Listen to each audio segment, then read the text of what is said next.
loans. I didn't mention any of that stuff. You're gonna need extra time to close. So again, those of you who are working with one of our agents with United Realty Group, you're in good hands. Our agents know this.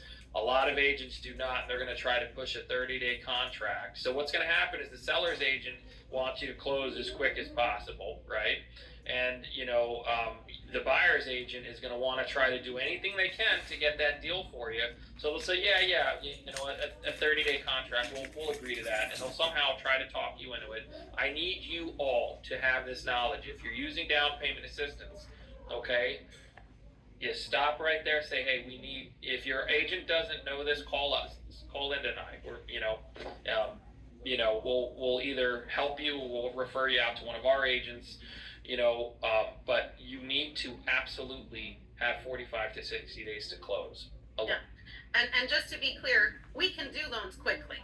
So it's not that we can't do loans in 30 days. In fact, we did a loan in 12 days. Correct. But the difference is with the down payment assistance programs, there's 2 sets of underwriting, 2 sets of inspections, 2 sets of everything.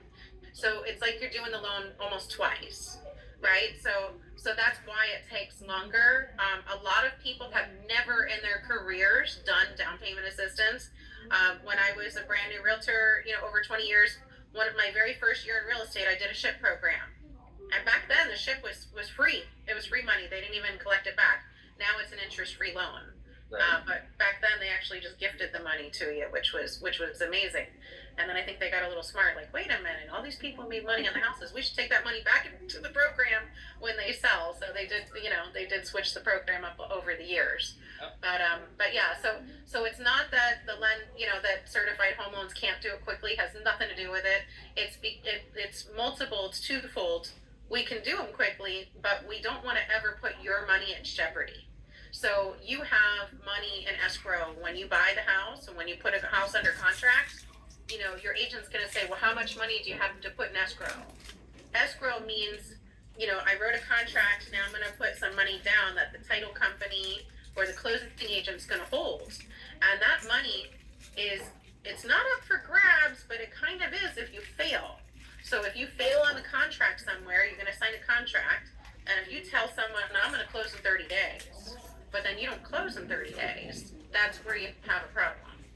And then, so some agents will go, oh, don't worry, they'll give you an extension. Well, they can't say that. They're not the sellers. Unless it's their house, then they're the sellers. And even then, if you're going to give me an extension, just give me the time up front. Why do we have to play the game where I have to go negotiate for an extension later? Because guess what? You can ask for an extension and nobody has to give it to you. Make sure you get it in writing. That's one of the reasons why I went out and got my mortgage license. Was because when I bought my second house, I had I sold furniture back then, and I had my dad's friend do the loan. She was a mortgage broker, and she didn't close on time, and I had people, threatening me to take my escrow deposit and yelling at me like I did something wrong, and I didn't know what was happening. I gave her everything she asked for, and I had real simple income. It was W-2, high credit score. Anytime she asked for something, she got it within a matter of minutes. So at the end, she was slow, and it caused me to almost lose money. And that's why I went out and got my mortgage license. So that will never happen to anyone again. We won't mislead you. We're going to tell you what you need. And if you're using down payment assistance, then that's important that you get enough time. Yeah. So now we're on to the offer acceptance, right? The meeting of the minds, right? So like Linda said earlier, there's a seller that has a price in mind, there's a buyer that has a price in mind, the two minds come together, it's a beautiful union, everybody meets, and we have this beautiful thing called an executed contract. Congratulations, we have an accepted offer, right? So within this offer period, right, once it's executed, you have a very short period of time, usually anywhere between 3 and 7 days, usually winds up around 5 days, right? And that's called a home inspection period. So during this short amount of time, you are obligated to get an inspector to come out and take a look at the home, right? you really want to hire a trustworthy inspector. A lot of agents have a few inspectors they're working with. You don't want an agent that just got one that's going to like, you got to use this guy, you got to use this guy. Have an agent that, is going to give you a few different choices, or, at least knows the person very well. We don't want an inspector that's just, going to pass everything. We don't want an inspector that's going to scrutinize everything. We want an inspector that's going to look at everything fairly. I like the ones that get straight to the point and tell you what's wrong with the place. Yep. They don't send 15-page report that tells me about a screw that's loose. Well, if you had a screw that was loose, you had a screwdriver, right? Just tighten it. Honestly. So just get to the point and tell me what's wrong with the house. Exactly. So with that main larger inspection, you're going to get a couple of smaller inspections with it, especially if you're financing a home, right? You're going to get a 4-point inspection, right? You're going to get a wind mitigation inspection. Without going into too much detail, a 4-point and wind mitigation are the two smaller inspections. There's two summarized versions of that will go to your insurance company to get you an insurance quote, right? So based on what they find on the 4-point and the wind mitigation, right, your price of the insurance policies can greatly vary. You can get a lot of discounts if you have a very good wind mitigation and very strong 4-point, right? The wind mitigation is a little more focused on the roof and how it's assembled and how it's strapped down to the home. The 4-point does look at some other things like electrical and plumbing, so on and so on. Those are the things you're going to need to get your insurance. So people are going to ask, do I need those other things? Yeah, you're going to need them. I mean, unless it's a brand new house, you're going to need those inspections. And even the brand new houses, the builder's going to give you a form that is, that's going to tell you that. So with the insurance and we work with different. We don't have any relationships with insurance companies other than the fact that we have some brokers that we work with. So one of the things that we offer you as a service, is we get you a couple quotes for insurance. You guys are welcome to use anybody, whoever you use for finance. You're able to use anybody you want for insurance. Insurance is one of those things you can shop around.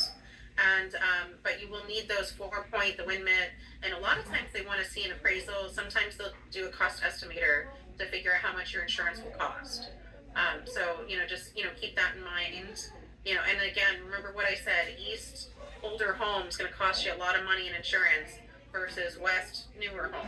Okay, Yep. It's going to be a huge difference. When I tell you huge difference, it might be anywhere from 5,000 over here to 2,500 over here. I mean, it could be double. Difference would be double. That's for sure. So if they do find anything wrong on any of these inspections, that is the perfect time to negotiate, right? That is pretty much the only time that you're going to get negotiation on price or credits or whatever, aside from the appraisal, which we'll talk about in a later slide. So within that time period, again, get that inspection done as soon as possible. If they find anything that's wrong, if they find any mold, anything with the roof, anything like that, and it's repairable and you feel confident about it, your agent, this is where a good, strong agent comes in, and this is where they can negotiate, getting repairs done or getting a credit on the purchase price of the home. And if you're using down payment assistance, some of this stuff might need to be fixed before closing. Some of the stuff we can negotiate to be fixed after closing. It really just depends on what it is.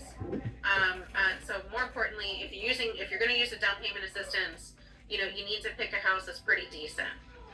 Pick a realtor that understands the programs. Why not ask the realtor, have you ever done any down payment assistance? Or, and then ask the lender, if you're not going to use, Mike or Mike's team, say, why, have you ever done this before? So you're, part of some of the rule changes too was to bring some more awareness to the buyer. You guys need to ask questions. Don't just use anybody that's out there. Ask some questions, and if the people haven't done it, then maybe it's okay, as long as they work with somebody that has. So if your realtor, maybe you already have a relationship with a realtor that hasn't done it, at least make sure that they use a loan person that's done it. So make sure someone in your transaction, preferably both, but make sure someone in your transaction knows what they're doing to get you the money.